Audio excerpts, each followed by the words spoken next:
सत्ता में वापसी के लिए साम दाम दंड भेद की राजनीति अपनाई जाती है। दुख उसे होता है जो पैसा लाया। कि क्या कोई फ़ायदा हुआ जो ये आगे कह रहे हैं कि फ़ायदा होगा? परिणाम आएगा तो चौंकाने वाला आएगा। आम आदमी पार्टी को एक भी सीट प्रदेश में नहीं मिलेगी। काफ़ी सारे लोग पंजाब की तरफ जाते हैं। खुद की भी जमानत जब्त हो गई, पार्टी को एक सीट नहीं आई उनकी। मैं भी हमेशा तो नहीं रहूँगा, कल को कोई और आएगा।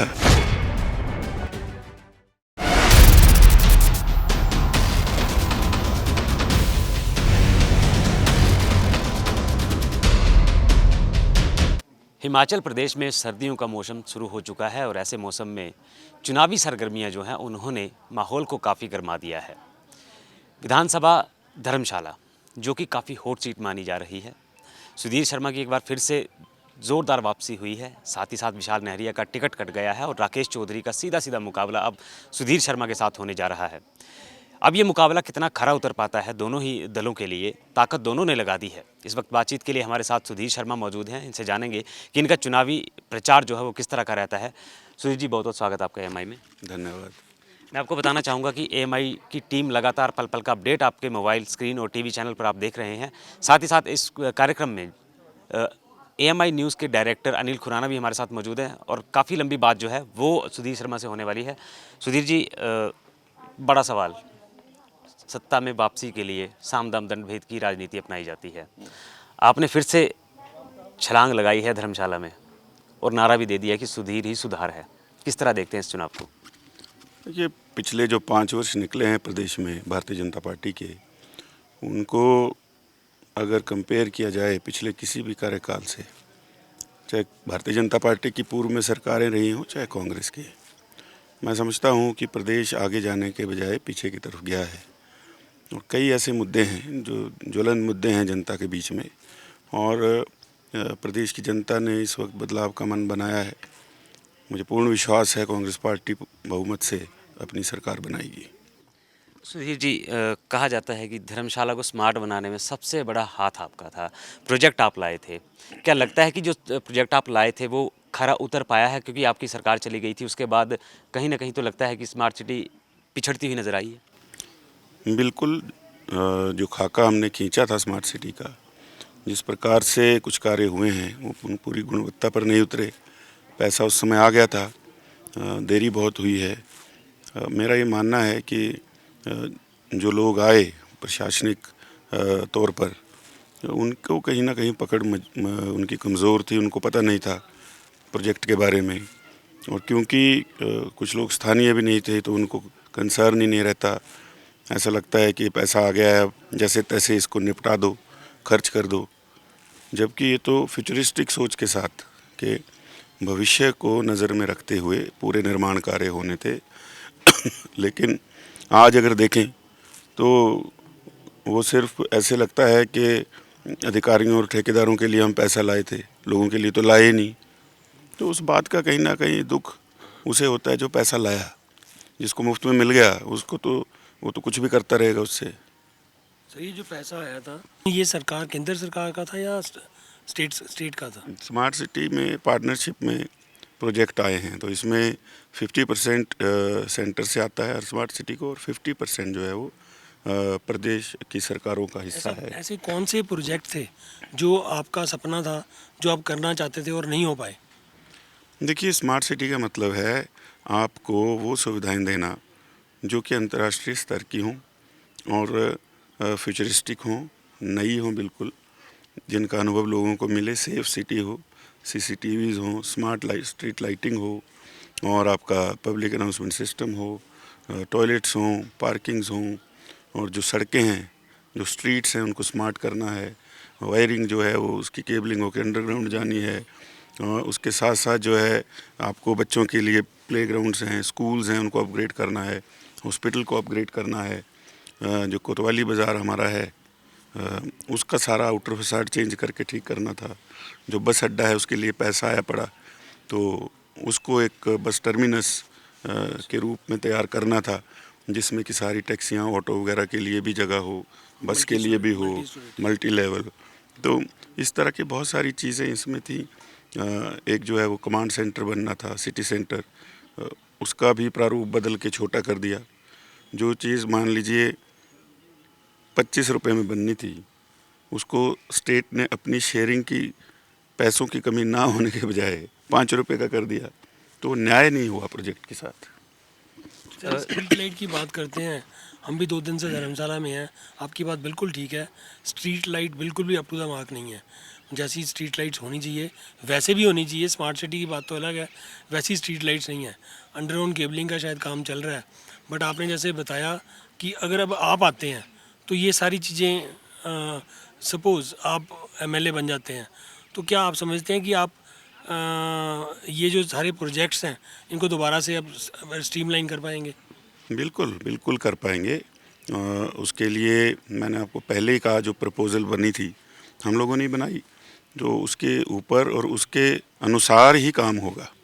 और इसमें कोई ऐसा नहीं है कि बहुत बड़ा ये, नहीं, पैसा आ जाएगा। सरकारों का काम है पैसा कहाँ से लाना, वो फाइनेंशियल मैनेजमेंट है। लेकिन जो चीज़ करनी है वो तो करनी ही है।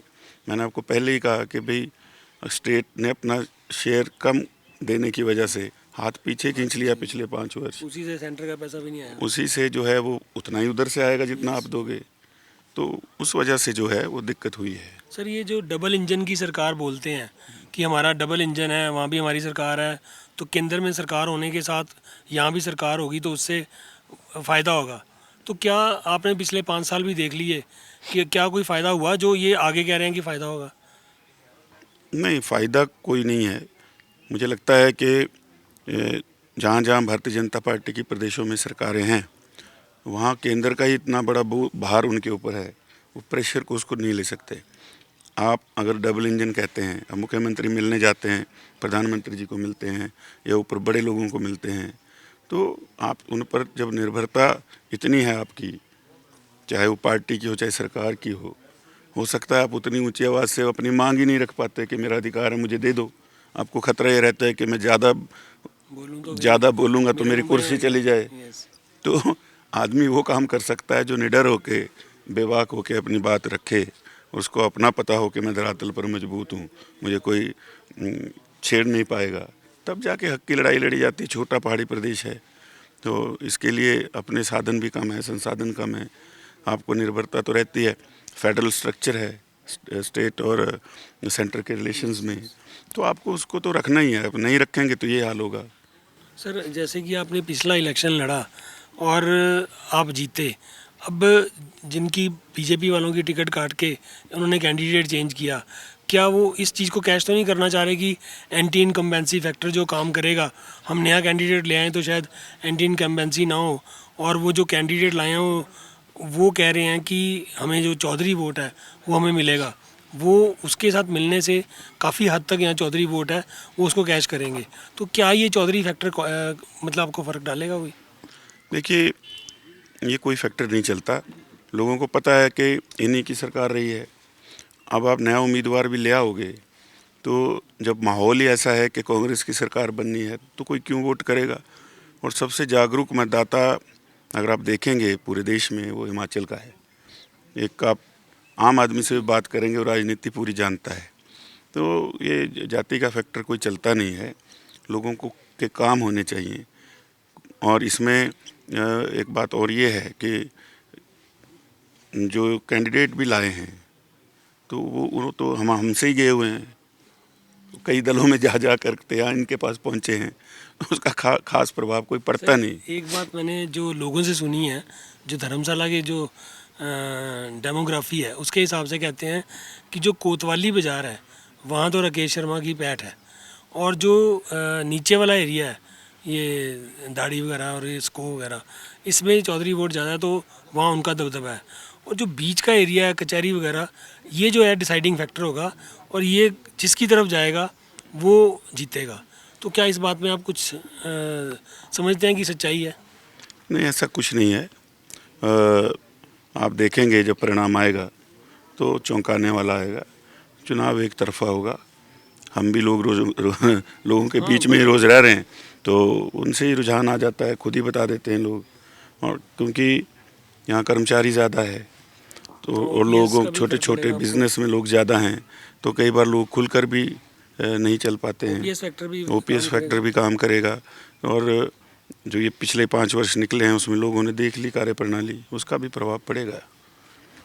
सुधीर जी, देखा जाए तो राकेश चौधरी सीधे सीधे आपकी टक्कर है। आम आदमी पार्टी का क्या वजूद मानते हैं, क्योंकि दल बल के साथ आम आदमी पार्टी आई थी और कैंडिडेट भी उनके हैं, 68 विधानसभाओं में चुनाव लड़ रहे हैं। धर्मशाला की बात करें तो क्या इफेक्ट रहेगा आम आदमी पार्टी का इस बार? आम आदमी पार्टी को एक भी सीट प्रदेश में नहीं मिलेगी और धर्मशाला में भी हो सकता है कुछ एक थोड़े बहुत वोट लें, लेकिन इफेक्ट उसका कोई नहीं है। तो राकेश चौधरी पहले आम आदमी पार्टी के साथ चल रहे थे, फिर छोड़ दी, फिर बीजेपी में आ गए और अब टिकट भी मिल गई है। मुकाबला तो कहीं ना कहीं होगा, क्योंकि नेशनल पार्टियां दोनों हैं, तो कुछ सोच समझ के ही उनको टिकट दी होगी। तो आपके मन में क्या चल रहा है इस बार? दर्शकों को बताएं कि कुछ ना कुछ तो हलचल रहती है मन में। मेरे मन में कोई हलचल नहीं है। मैं पूरी तरह से संतुष्ट हूँ। जिस तरह से हम लोगों ने पहले भी काम किया है वो लोग जानते हैं, जो दूसरे प्रत्याशी हैं उनको भी जानते हैं, मेरी क्रेडिबिलिटी भी जानते हैं, उनकी भी जानते हैं। और आप देखेंगे ये जो परिणाम आएगा, धर्मशाला में शायद ही कभी कांग्रेस इतने बड़े मार्जिन से जीती होगी। मतलब कुल मिला के कहा जा सकता है श्री शर्मा दोबारा वापसी कर रहे हैं। लेकिन एक बात तो ये भी रहती है कि धर्मशाला में बीजेपी एक बात कह रही है कि हम मिशन रिपीट कर रहे हैं, कांग्रेस सत्ता में आने की बात कर रही है, फिर जीतेगा कौन इन दोनों में से? जो भी सरकार 5 वर्ष रहती है वो रिपीट की बात करती है और आती नहीं है। तो इसलिए जो हम कह रहे हैं वो वैसा ही होगा, क्योंकि वो लोगों की आवाज़ है। खुद से थोड़ी कोई व्यक्ति कहता है कि भाई मैं ये भविष्यवाणी कर रहा हूँ, कोई भविष्यवक्ता नहीं है, राजनीति है, चुनाव लड़ रहे हैं।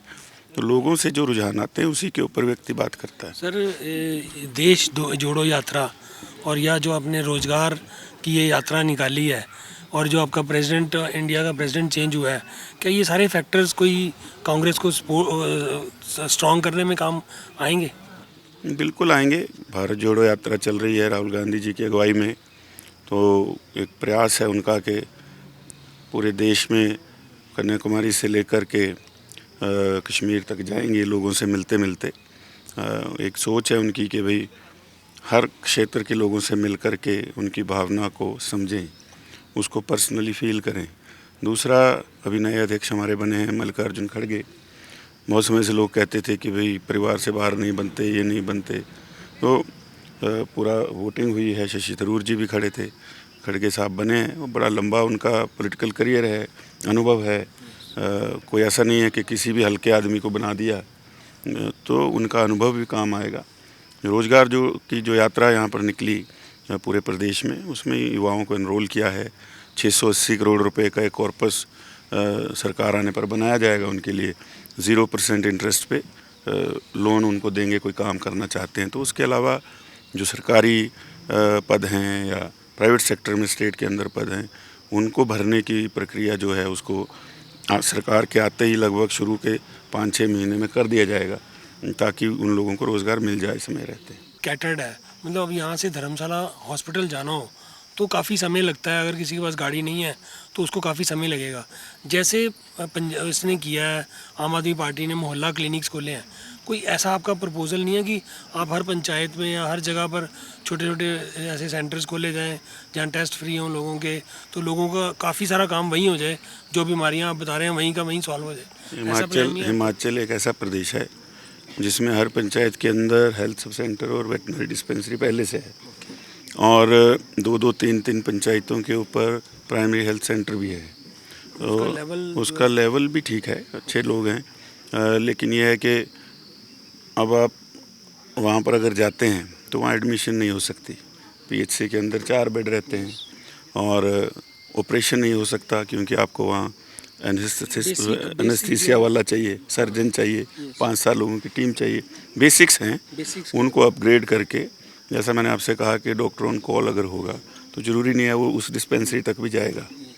वो सीधा अगर उसको ज़्यादा दिक्कत है तो साथ वाले सिविल हॉस्पिटल में जा कर के उन सुविधाओं को अपग्रेड करना होगा। और जो कंसल्टेंसी है, मान लीजिए सिविल हॉस्पिटल को भी समझ नहीं आ रहा है, तो उसको जो है अब तकनीक इतनी आगे चली गई है क्या वीडियो कॉन्फ्रेंसिंग से पूरे देश में या बाहर से भी वो कंसल्टेंसी ले करके उसको एडवाइस कर सकते हैं। तो वो चीज़ें करनी पड़ेंगी, सुचारू करना है, सिस्टम है लेकिन उसको अपग्रेड जो है आने वाले समय में हमको करना होगा। एम्बुलेंस सेवा बहुत अच्छी है प्रदेश में, बाकी चीज़ें हैं लेकिन ये उस समय के हिसाब से बनी थी। पिछले 10 साल में बहुत बड़ा बदलाव आ गया पूरी दुनिया में, तो उस बदलाव के साथ आगे बढ़ना होगा। सर, आज की डेट में भी जो आपके इस एरिया के, स्पेशली हम बात करें डिस्ट्रिक्ट कांगड़ा चंबा की, तो काफ़ी सारे लोग पंजाब की तरफ जाते हैं अपनी हेल्थ सर्विसेज के लिए। इसका मतलब है कि यहाँ पर हिमाचल में उनको क्वालिटी हेल्थ सर्विसेज नहीं मिल पाती। तो मैं उस क्वालिटी हेल्थ सर्विसेज की बात कर रहा हूँ। अगर हम धर्मशाला जोनल हॉस्पिटल की बात करें तो इसको क्या अपग्रेड किया जाएगा? क्या कोई पीजीआई का सैटेलाइट सेंटर खोला जाएगा? क्या कोई एम्स जैसे वहाँ बन रहा है उसका सैटेलाइट सेंटर खोला जाएगा? तो इस तरह अपग्रेड करने की बात कर रहा हूँ मैं। वही मैं कह रहा हूँ कि फैसिलिटीज़ हैं, उनको अपग्रेड करना है। अब एम्स आया है, उसके साथ जो है वो जैसे मैंने आपको कहा कि अगर कोई ज़रूरत पड़ती है तो वहीं कंसल्टेंसी, उसको जाना ना पड़े वहाँ तक, उधर ही हो जाए। तो ये सारी चीज़ें हैं अपग्रेडेशन की। हेल्थ सेक्टर में बहुत बड़ी ज़रूरत है, एजुकेशन में भी जो है वो बहुत बड़ी ज़रूरत है। तो ये सारी चीज़ें करेंगे। मेरा ये मानना है कि हमारे प्रदेश में सुविधाएं तो बहुत पहले सारी आ गई थी, चाहे बिजली है, चाहे हेल्थ, एजुकेशन, सारी चीज़ें। लेकिन अब जब आप स्टैग्नेंट, मतलब आप आगे नहीं बढ़ेंगे, वहीं खड़े रहेंगे, तो वो चीज़ें फिर ऐसे लगता है कि ये पुराने ज़माने की हो गई। लोग पंजाब, चंडीगढ़, दिल्ली जो है अपने उपचार के लिए जाते हैं, उनको विश्वास अंदर से नहीं होता कि मेरा इलाज ठीक से हो जाएगा, तो वो विश्वास पैदा करना पड़ेगा। सुधीर जी, प्रचार कर रहे हैं आप, जनता का किस तरह का रुझान रह रहा है? क्या कितना स्नेह और प्यार, वो पुराने वाला प्यार है या फिर नया कोई फंडा खेल रहे हैं सुधीर शर्मा? नहीं, कोई फंडा खेलने की ज़रूरत नहीं होती। फंडा आपका मोमेंट्री होता है, अभी खेल देंगे, सुबह तक ख़त्म हो जाता है अगले दिन। तो ये अपना रिश्ता है, लोग परिवार के लोग हैं, छोटा सा चुनाव क्षेत्र है और व्यक्तिगत रूप से जुड़े हुए हैं। और उसको जब आप जाते हैं फील्ड में तो पता चल जाता है, वो कह देते हैं कि ठीक है आप आगे, वोट वगैरह मांगने की ज़रूरत नहीं है, आप जाओ, हम कर रहे हैं। तो उससे आपका खुद का कॉन्फिडेंस बढ़ता है कि नहीं, लोग जो हैं वो चाह रहे हैं फिर से। सुधीर जी, हाल ही में मेजर साहब जो कई बार चुनाव लड़ चुके हैं और हर बार ऐसा कोई शब्द कह जाते हैं, चाहे कांग्रेस हो चाहे बीजेपी, छोड़ते नहीं है वो। अब उन्होंने बीजेपी ज्वाइन कर ली है, तो उन्होंने कहा था कि धर्मशाला में सुधार नहीं है, उधार है। इस बात क्यों कहा था और इस पर आपका क्या कहना रहेगा? मुझे नहीं पता क्यों कहा, वो भारतीय जनता पार्टी में गए हैं तो अब वो जो वहाँ पर कमिटमेंट करके गए हैं तो कुछ तो कहना पड़ेगा, और कहना भी सुधीर शर्मा के ऊपर ही पड़ेगा। किसी और पे कहेंगे तो खबर भी नहीं बनेगी उनकी। तो वो अब वो ज़माने चले गए हैं, उनको भी लोग जानते हैं, हमें भी जानते हैं। ठीक है, मैं कई बार लोगों को कहता हूँ, वो एक बात कई कुछ कहते रहते हैं वो, लेकिन जितने दल प्रदेश में उन्होंने बदले हैं शायद ही किसी और व्यक्ति ने बदले होंगे। सुधीर जी, चुनावों का वक्त है और स्टार प्रचारकों की बात भी कर लेते हैं, क्योंकि धर्मशाला हॉट सीट बन चुकी है। धर्मशाला, देरा कर लो, पालमपुर कह लो, 3 तो हॉट सीटें ऐसी हैं जहां पर तगड़ी फाइट होने वाली है। तो स्टार प्रचारक कौन कौन रहने वाले हैं? ये अभी तो शुरू होगा दौर, हम चाहते हैं अंतिम चरण में जो भी पार्टी तय करेगी वो आएँ और अंत में कोई एक बड़ा कार्यक्रम कर देंगे। मैं व्यक्तिगत रूप से मेरा ये मानना है कि जो बड़ी रैलियां होती हैं उसका कोई फ़ायदा चुनाव में होता नहीं। आपको छोटी छोटी मीटिंग्स अपनी करनी है, क्योंकि वोट आपने लेना है। वोट देने वाले आपके स्थानीय लोग हैं, उनको भी पता है कि कोई भी अगर बड़ी रैली होगी उसमें कोई कुछ आ करके कह जाएगा तो मिलूँगा तो मैं ही रोज़ सुबह शाम, तो उसका प्रभाव नहीं रहता। इमरान खान ने जब पहली बार पाकिस्तान में चुनाव लड़ा था, उनकी सबसे बढ़िया रैलियाँ, बड़ी बड़ी रैलियाँ होती थी, मैं टीवी पे देखता था, मुझे लगता था ये आदमी स्वीप कर रहा है। खुद 2 जगह से लड़ रहे थे, खुद की भी जमानत जब्त हो गई, पार्टी को 1 सीट नहीं आई उनकी पहली बार। आप स्टडी करेंगे तो ये मॉब की जो मेंटालिटी है वो लगता है कि माहौल बन रहा है, लेकिन वो माहौल बनता नहीं। वो थोड़ी देर बनता है, 4-5 घंटे, और अटेंशन भी, टाइम भी आपके वही लोग हैं वहाँ पर आकर के इकट्ठा हो रहे हैं, जबकि उस समय वो अपना बूथ पर दे सकते थे वो वाला। आपने मतलब सुझाव भी आपने दे दिया दूसरे दलों को? नहीं, ठीक है, दूसरा दल तो जो करना चाहे वो करे, लेकिन मेरा व्यक्तिगत, मेरी राय अपनी। सर मुख्यमंत्री का चेहरा आप किसको देखते हैं, क्योंकि बार बार ये बोला जाता है अपना कांग्रेस के पास तो मुख्यमंत्री का चेहरा ही नहीं है, तो आप क्या समझते हैं कि मुख्यमंत्री का चेहरा इस बार कौन रहने वाला है? ये ऐसा है, कुछ लोग ये कहते हैं चेहरा नहीं है, कुछ लोग कहते हैं 1 दर्जन चेहरा हैं। ये दोनों बातें अच्छी हैं, प्रतिस्पर्धा रहती है तो हर व्यक्ति प्रयास करेगा, लेकिन अंत में तो चुने हुए विधायक और पार्टी हाईकमान जिसको भी कह दे उसके साथ मिल करके सबको चलना चाहिए। और प्रदेश में जो है, प्रदेश के हित में जब सरकार बनेगी तो उस पर काम करना चाहिए। लड़ाई तो कुछ भी नहीं है, जब चुने हुए विधायक आ जाएंगे, हाईकमान कह देगी तो झगड़ा ख़त्म है। लेकिन हर व्यक्ति की इच्छा रहती है, 68 विधायक प्रदेश में लड़ते हैं, हर व्यक्ति के चुनाव क्षेत्र का उसका कार्यकर्ता जो उसके साथ जुड़ा हुआ है या बाहर भी जुड़ा है, वो चाहता है मेरा व्यक्ति बन जाए मुख्यमंत्री। और 68 के 68 भी कहीं ना कहीं दिल के अंदर सोचते होंगे मैं बन जाऊं तो अच्छा। सुधीर शर्मा का क्या? लेकिन बनेगा तो एक। सुधीर शर्मा इस समय अपने आप को कहाँ देखते हैं? देखिए, मैं तो शुरू से पार्टी संगठन से निकला हुआ हूँ और मेरा ये मानना है कि जिस पे भी निर्णय आए उस पे सबको सहमति करके साथ चलना चाहिए। बहुत ज़्यादा इच्छाएं पाल लेना भी कई बार अच्छा नहीं होता। सर, क्या आपको लगता है कि इस बार कांगड़ा विधानसभा जो एरिया है कांगड़ा का, कांगड़ा में से कोई सीएम बन पाएगा? देखिए, कांगड़ा बहुत बड़ा ज़िला है, 15 सीटें हैं। अब कांगड़ा अगर 15 की 15 सीटें दे सकता है तो पार्टी विचार करेगी। ये तो कांगड़ा पे निर्भर करता है कि कांगड़ा क्या चाहता है, क्योंकि पहले हमारे बहुत नेता रहे, मांग भी करते रहे कि इस तरफ भी कोई जो है ऐसी लीडरशिप आए। लेकिन उस समय स्थापित नेता और लोकप्रिय नेता स्वर्गीय राजा वीरभद्र सिंह थे, उनका सब सम्मान करते थे और वो सबको साथ लेकर भी चलते थे। तो अब उनके जाने के बाद एक नुकसान तो ये हुआ है कि उस कद का नेता नहीं है। लेकिन समय जो है गतिशील है, परिवर्तनशील है। आज मैं हूँ, मैं भी हमेशा तो नहीं रहूँगा, कल को कोई और आएगा। तो इस तरह से जब परिवर्तन होगा तो अभी तक तो कुछ भी नहीं कह सकते कौन बनेगा। लेकिन मुख्यमंत्री केवल कांगड़ा का तो बनना नहीं है, पूरे प्रदेश का बनना है। तो वो व्यक्ति बने जो सबको साथ लेकर के चले, पूरे प्रदेश को एक नज़र से देखे। बिल्कुल ठीक। तो ये थे हमारे साथ सुधीर शर्मा, धर्मशाला होट सीट से कांग्रेस के प्रत्याशी हैं, जिन्होंने बेबाक सवालों के जवाब भी दिए हैं और इशारों में कह दिया कि जो बड़ी रैलियां होती हैं उसका ज़्यादा वजूद नहीं होता, ज़्यादा फ़र्क नहीं पड़ता है। जो फ़र्क होता है वो डोर टू डोर चलने से होता है और आम आदमी के साथ जो रिश्ते बनाए हैं, जो संबंध लोगों के साथ होते हैं, वो चुनावों में ज़्यादातर काम आते हैं। तो इसी तरह के लाइव अपडेट हम आपको देते रहेंगे और अगर आपने हमारे चैनल को लाइक और सब्सक्राइब नहीं किया तो सबसे पहले सब्सक्राइब करें ताकि पल पल की खबर जो है वो आपके मोबाइल स्क्रीन पर आ सके। कैमरामैन लव के साथ मनोज धीमान, AMI न्यूज़, धर्मशाला।